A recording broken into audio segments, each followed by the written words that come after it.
Saluda el contador público y abogado Luis Alberto Padrón. Tenemos un invitado de lujo. Nos acompaña el contador público certificado Jorge Juárez Mendoza. Él es socio adjunto de la firma Andersen Gogán. Bienvenido. Gracias Luis.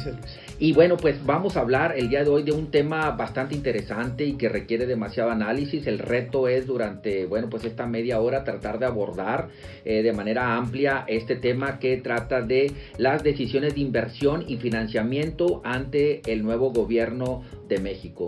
Contador, bienvenido. Sí, muchas gracias. Y bueno, pues para entrar en materia, esto necesariamente, pues se tiene que vincular con el hacer alguna especie de diagnóstico, ¿no? Sobre la situación que vive México. Y uno de los principales temas, y ahorita los vamos a ir desmenuzando algunos, es la pobreza y la desigualdad.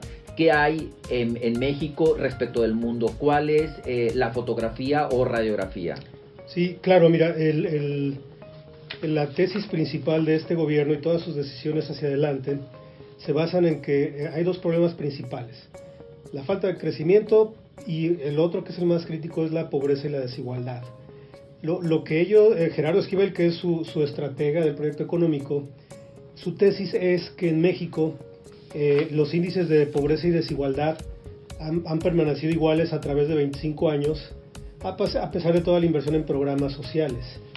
Y no solo eso, sino que se ha acentuado. México el día de hoy es uno de los países más desiguales del mundo, medidos a través del coeficiente de Gini, que es la medida que se usa ampliamente para medir qué tan desigual es la población en un país.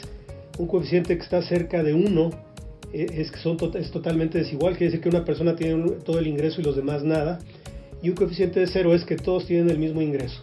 México está en las medidas oficiales alrededor del 0.5, que lo ubica entre los más altos del mundo, y es un tema que no se ha corregido a través del tiempo. Fíjate, y si a nivel mundial México tiene esa distribución inequitativa de la riqueza, hacia el interior del país, ¿cómo estamos? Es decir, sí. Nuevo León, ¿qué lugar ocupa dentro de esa distribución de la riqueza? Sí, visto de manera interna es donde se palpan también esas desigualdades. En una encuesta que hace el INEGI de ingreso a los hogares, el estado de Nuevo León se ubica como el de más alto ingreso por trimestre. Por encima de la Ciudad de México, por encima de Guadalajara. De todos, es el estado con el ingreso más alto, mucho más alto que la media de México, pero el tema principal es que los estados del sureste, si uno ve las gráficas, siempre están en un rezago muy grande en su nivel de ingresos, y es algo que se ha acentuado en los últimos años. Y eso pareciera que el gobierno actual pareciera que voltea los reflectores, ¿no? Y ahorita vamos a ver más adelante, que parte del paquete económico es destinar recursos precisamente para esas zonas, donde salen mal calificadas en este rezago. Correcto. Otro de los temas, que estamos viendo dentro de este diagnóstico, a nivel mundial pudiera ser la falta de crecimiento, ¿verdad? ¿Y qué es lo que pasa? México, ¿cómo queda parado respecto de... ¿Somos gente trabajadora? ¿Somos gente productiva? ¿Qué hay al respecto? Sí, la tasa de crecimiento en México es anémica, que es de un promedio de 2 a 2,5% en los últimos 50 años, muy corta con respecto a las necesidades de México. Y una de las causas principales de esta es lo que se le llama falta de crecimiento de la productividad total de los factores. ¿Qué quiere decir esto? Es que por cada peso que se invierte en gente o en tecnología, cuánta riqueza adicional me da ese peso invertido. México es uno de los países más bajos en ese factor.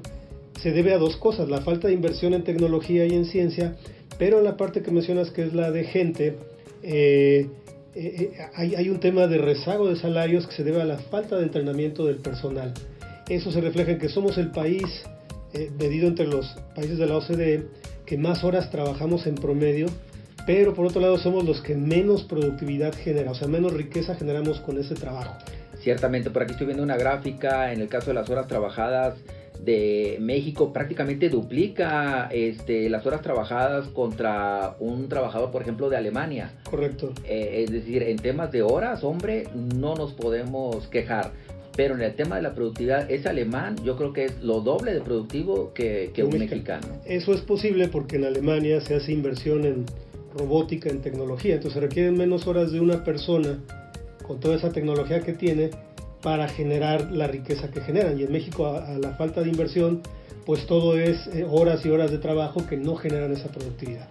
Y sí, obviamente hay falta de educación y al final del día hay falta de innovación, ¿verdad? Correcto. En territorio mexicano, entonces no llegan las tecnologías de manera oportuna, se maquilan cosas en territorio mexicano y a lo mejor en otros países es donde se culmina ese producto y por allá queda al final del día las utilidades o las ganancias de dicho producto. Es correcto, hay baja inversión en tecnología y capital humano, es un problema sistemático de México. Analizando así de manera breve, ¿cuáles serían los principios rectores del nuevo gobierno en materia de la propuesta económica? Es decir, claro, ¿qué acciones vienen a darse durante este sexenio o qué es lo que podemos esperar? Claro, partiendo de esos dos diagnósticos, que es acabar con la desigualdad y generar crecimiento económico, el gabinete propone 3 puntos principales. Por un lado, ellos dicen generar inversión pública.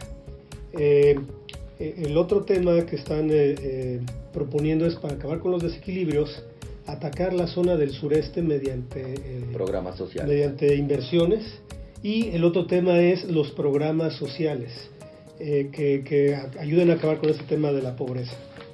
Ciertamente, dentro de esos programas sociales, bueno, pues está el programa Los Adultos Mayores, ¿no? Y sí, está el de Jóvenes Construyendo el Futuro, que ciertamente en el caso de Nuevo León parece que es el que menor ha hecho uso de esa plataforma o de ese beneficio económico, que es prácticamente enfocado a los que ni estudian ni trabajan y que por ahí tenía un enfoque de atacar a esos jóvenes, ¿verdad?, que están desempleados, que no tienen capacidades para el estudio. En algunos de ellos, bueno, pues son becas educacionales para educación media superior, y en el resto es pues una especie de capacitación a través de las empresas, ¿verdad? Correcto. Pues se ha hablado de si va a ser suficiente esta inversión para atacar un problema tan grande como es el rezago de la capacitación del personal. Probablemente no. Yo sí quisiera resaltar un punto antes de estas propuestas de gobierno, y esto es algo muy importante. Nada de esto se va a conseguir a costa de un endeudamiento mayor, ni de generar déficits en la cuenta corriente del gobierno. O sea, es algo que preocupa a muchos inversionistas, pero el punto es que ellos buscan mantener finanzas sanas y aún así lograr estos puntos que mencionamos. Fíjate, y dentro de esas finanzas sanas, esas finanzas públicas, estoy viendo por aquí unas gráficas respecto el precio del petróleo, que hubo un boom del año 2000 al año 2012 y luego el precio internacional del mismo, bueno, pues tiende a caer. ¿Y qué pasó durante esos años? Prácticamente 2 sexenios, bueno, pues vivimos un boom de finanzas públicas pues bollantes, ¿verdad? Esto básicamente, bueno, pues uno de los orígenes pudiera ser el embargo petrolero a Irak, ¿no? Que estuvo durante todo ese tiempo, desaparece o se quita ese embargo, Irak inunda el mundo de petróleo, el precio internacional se cae y obviamente las finanzas públicas en México se ven afectadas. ¿Qué comentarios nos tienes al respecto de este tema? Sí, yo creo que México perdió una gran oportunidad entre el año 2000 y 2018, porque pues todos esos ingresos adicionales que generaron el petróleo debido a los precios, nada de eso se capitalizó como una inversión que genere riqueza. Toda se difuminó en el gasto corriente, o sea, a la par que subía el ingreso petrolero, el gobierno mexicano no metió disciplina en gastos y todo eso lo gastó. Entonces, ¿la deuda pública cómo se comportó? Como resultado de esto, la deuda se incrementó. Es algo muy paradójico. En años de ingresos récords, la deuda se disparó. Tiene que ver ahí temas de mal ejercicio del gasto, temas de corrupción, pero pues sí fue una oportunidad que se dejó pasar en estos años. Pareciera que el gobierno entrante, bueno, pues trae un presupuesto donde dicen que se están apretando el cinturón y donde el presupuesto del gasto, bueno, pues hay algunos recortes, sobre todo al parecer en temas de sueldos a la burocracia. ¿Qué hay al respecto de esto? Sí, un tema importante es que el nuevo gobierno no piensa generar un déficit mayor, y piensa reducir los niveles de gasto. Efectivamente se ha hablado mucho de reducir la burocracia. El tema es que en realidad si uno ve el gasto corriente, que es sueldos y todos los gastos de operación de un gobierno, se mantienen prácticamente igual que el año anterior. Entonces, no parece reflejarse. El rubro en general se mantiene igual que el año anterior. Aunque bueno, en pláticas con algunos burócratas, ¿verdad? O gente que trabaja para el gobierno, bueno, pues sí nos han externado que los sueldos se han reducido en algunos casos, y las prestaciones en temas de seguro de vida, gastos médicos y demás, bueno, en algunos se los fueron nulificados totalmente y en otros casos reducidos. Pero bueno, como bien refieres tú, habría que ver el zoom respectivo de cuál es el origen o causa raíz del por qué al final del día el rubro permanece prácticamente sin cambio, ¿verdad? Correcto. Mira, y también respecto de estas finanzas públicas y ese presupuesto, bueno, pues dice el gobierno, dentro de esa reducción que vamos a tener en los gastos, dentro de ese apretón de cinturón, bueno, pues hay una serie de proyectos, para ser exactos, 18 proyectos prioritarios o emblemáticos, ¿verdad? Que se van aparentemente a generar y a culminar durante el sexenio, siendo dos de ellos los más relevantes, el pensión para los adultos mayores y lo de jóvenes construyendo el futuro. Estamos hablando de ahí de pues unas cantidades exorbitantes que parece que estos dos proyectos se llevan prácticamente 2/3 partes de ese presupuesto. ¿Qué comentarios nos tienes al respecto? Sí, dentro de ese programa de inversiones del gobierno, nada más aclaro que no está el tema de la refinería que va a haber en Tabasco, que por sí mismo son 50,000 millones de pesos. Dentro de estos 18 proyectos no está. O sea, pareciera que sería un proyecto número 19. Está asignado en el presupuesto de Pemex, por eso no sale aquí.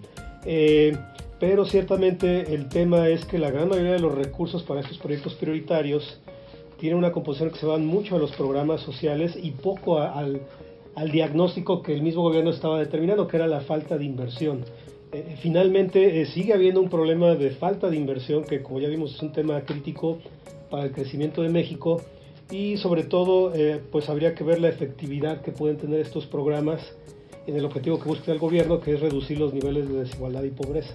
Yo creo que eso va a ser algo muy interesante de estar monitoreando en los siguientes años para ver ese efecto. De entrada, pues pareciera no ser la mejor vía para acabar con el problema de la desigualdad en México. Estás escuchando Frecuencia Fiscal. Tenemos como invitado al contador público certificado Jorge Juárez Mendoza. Él es socio adjunto de la firma Andersen Kogan. Y estamos hablando del tema de decisiones de inversión y financiamiento ante el nuevo gobierno de México. Regresando al tema de las finanzas y aplicándolo a la segunda parte del tema de la inversión, un inversionista tanto nacional como extranjero, ¿con qué ojos están viendo al país? ¿Es un buen momento para invertir en territorio mexicano? ¿Cómo están las tasas de interés respecto del mercado internacional? Claro, hay dos tipos de inversiones que se hacen. Una que le llaman inversión extranjera directa, que es la que más quisiéramos que hubiera, o sea, claro, inversión tangible. Exacto. Y la otra que le llamamos inversión gaviota o los capitales golondrinos. De esta que es el tema que mencionas de las tasas, por el diferencial de tasas que existe entre Estados Unidos y México, aquí estamos arriba del 8 y en Estados Unidos está en el 2,5, hay un atractivo para inversionistas extranjeros de traer sus flujos a México y obtener ese premio adicional. Ese es un tema coyuntural que este año parece ser que tiene un atractivo. El tema es que México no puede confiarse de generar flujos hacia México a través de esa vía, porque como ya decimos, en cualquier momento una situación de inestabilidad política o económica en otro lado quita ese atractivo y es algo coyuntural. Hay una expectativa de que las tasas de interés en México ya no suban en este año e incluso se espera que bajen el año que viene. Y esas tasas tan altas es lo que ha generado en los últimos meses que el tipo de cambio se haya ido a niveles por abajo de 19 pesos. Fíjate, dentro de, bueno, pues dijo el gobierno actual, no va a haber aumento de impuestos ni vamos a crear nuevos. Una de las cosas donde sí implicó pues una sensibilidad en el flujo de efectivo, si bien no fue un incremento de de tasa de ISR fue la retención de ISR por intereses, que hasta 2018 estaba en el 0.46%, para 2019 se incrementó a 1.04%, es decir, un incremento del 226%. Pareciera un castigo al inversionista. Sí.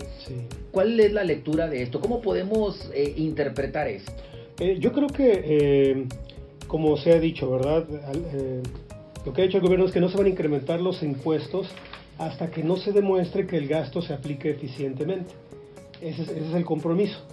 Claro que hacia el interior hay ajustes en ciertas tasas como las que mencionas, que no cambian la esencia del nivel de composición del ingreso. Hablábamos hace un momento de que no aquí adentro del programa, pero decíamos que en México un tema de la desigualdad es la política fiscal que favorece a los que tienen más ingreso. Aunque no se está proponiendo como una estrategia de gobierno, el tema que mencionas se puede orientar a esa intención de gobierno de redistribuir el ingreso hacia las bases más pues de menos ingreso, entendiendo que la gente que tiene más recursos mayoritariamente vienen esos ingresos no del trabajo como los de los más pobres, sino del capital. Ciertamente, Jorge, incluso pues, por recomendaciones de la OCDE a México están algunos puntos, que entre ellos es el poner un impuesto a las herencias. Hay que recordar que ese apartado, bueno, en distintas legislaturas ya se ha puesto esta iniciativa, ¿verdad?, de establecer un impuesto a las herencias como existe en Estados Unidos y existe en otros países, y obviamente es para, pues bueno, recoger recaudación aparte, o sea, sobre las pues grandes fortunas, ¿no? Correcto. Están también otros impuestos propuestos por la OCDE como a la propiedad inmobiliaria, incluso también un castigo a aquellas empresas que están contaminando a nivel ambiental. Y otra de las propuestas que también se quedó en el tintero es fusionar la base gravable en temas de salarios, base SAT y base Seguro Social, que sea una sola base, y obviamente esto sería o culminaría en un incremento en las cuotas obrero-patronales para el Seguro Social. Así es. Fíjate, y regresando al tema de las finanzas, ¿y qué pasa con el comercio exterior? Específicamente con el Tratado de Libre Comercio, hoy denominado TEMEC. ¿Cuáles son los principales cambios y cómo afectan a la economía nacional? Sí, va a tener una implicación muy grande, sobre todo en el sector manufacturero, que como sabemos es una base muy importante del PIB de México.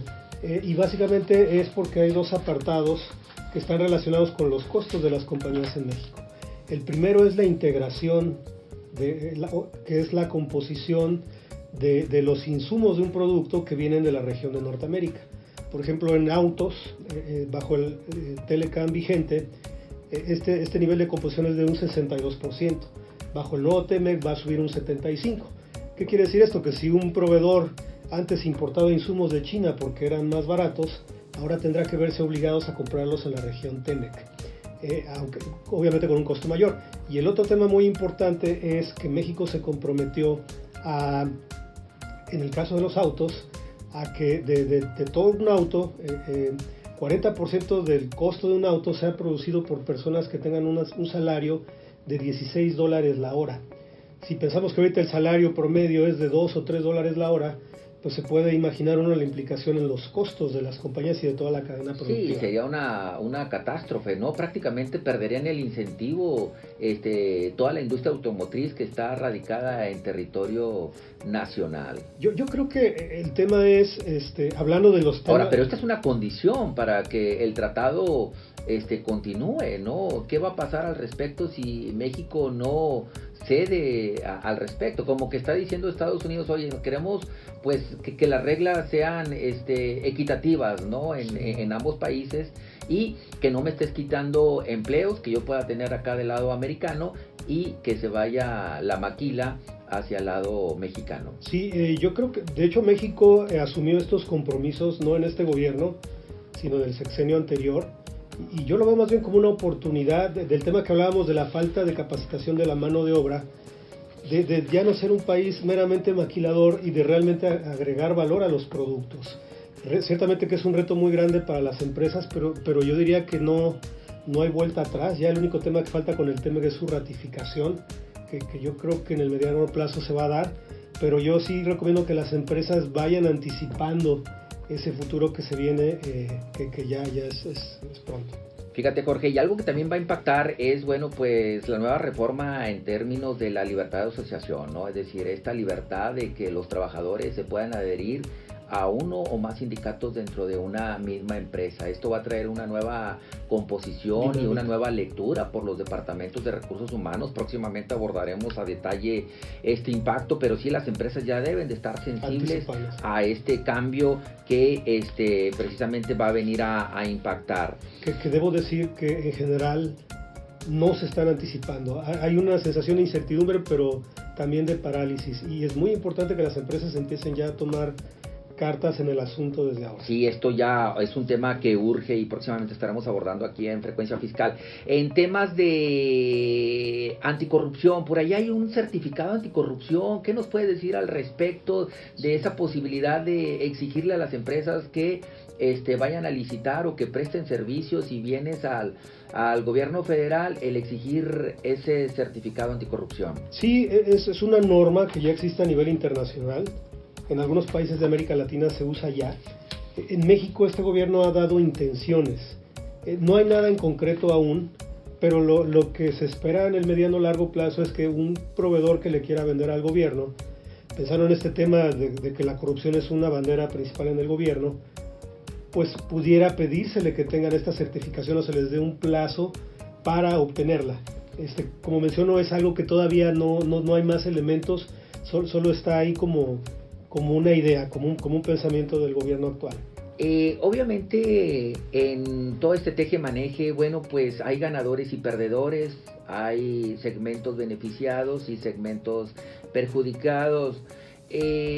¿Cuál es tu percepción de esto que estuvimos hablando ahorita, de la nueva redistribución de la riqueza, de apretarse el cinturón en el gasto, de atacar el sureste del país? ¿Cuáles serán los segmentos beneficiados y cuáles los perjudicados? Sí, como bien lo mencionas, esto es un redireccionamiento de los recursos públicos hacia otras áreas que el gobierno considera prioridad.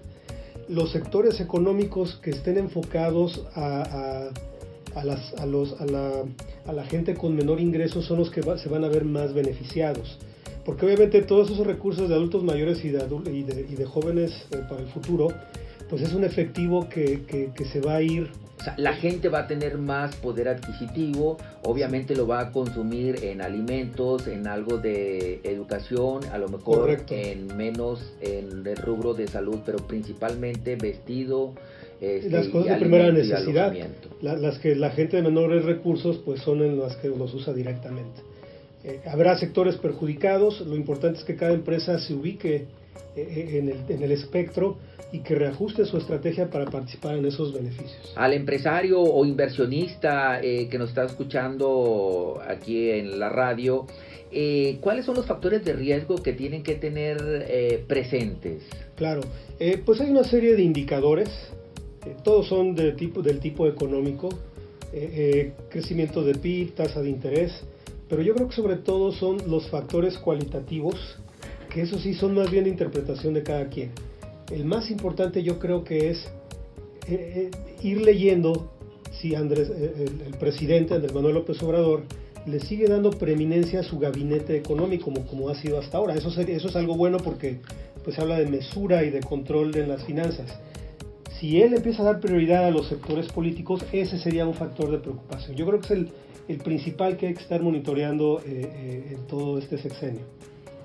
Contador Jorge Juárez, ¿cuál es la tarea que le pudiéramos dejar al empresario, al emprendedor, para que sensibilizara de estos riesgos? ¿Cómo puede mapear? ¿Cómo puede, pues esto volverlo en algo tangible para tener una lectura del riesgo país? Claro, sí, aquí el mensaje es, contrario a esa sensación de incertidumbre y a veces pánico que hay entre los empresarios, es la peor actitud o respuesta a esto.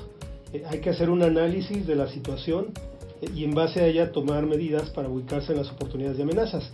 Hay que hacer claro que un mapeo de los riesgos principales que se pueden visualizar, pero no a través de las noticias que oímos de que un diputado dijo esto o aquello. Algunas son sensacionalistas. Sí, aquí lo que aconsejo es tomar lectura del gabinete económico, que esa es la parte pensante del gobierno actual, y que es una parte muy competente y muy preparada. En base a eso es como hay que hacer el mapeo, donde ubicamos los riesgos, la posibilidad de ocurrencia y qué tanto impacto tendrían en las empresas para hacer escenarios, y que cuando se materialicen algunas cosas de las que nos dan miedo, pues estemos listos al menos, ¿verdad? Y no nos agarre desprevenidos. Ese es un principio de gestión de riesgos. Para aquel inversionista que tiene alguna pensión o un fondo de ahorro, ¿cuál sería tu recomendación para invertir? Oye, en CETES, en inversión de renta variable o directamente a bolsa. Claro, yo creo que depende del perfil de cada persona y de su edad. Alguien que esté más cerca de la edad de retiro. Invertir en un negocio. Invertir en un negocio. Y esta es una presión personal, yo creo que, pues más allá de la incertidumbre que se puede entender que genera el gobierno, este sigue siendo un país de muchas oportunidades. Y que pues sabiéndolas encontrar, ahora sí que el que se aplica antes, pues es al que le va a ir mejor, ¿verdad? En un portafolio de alguien que quiere evitar el riesgo, efectivamente ahorita las tasas en México son muy atractivas. No conviene hacer querer invertir en dólares.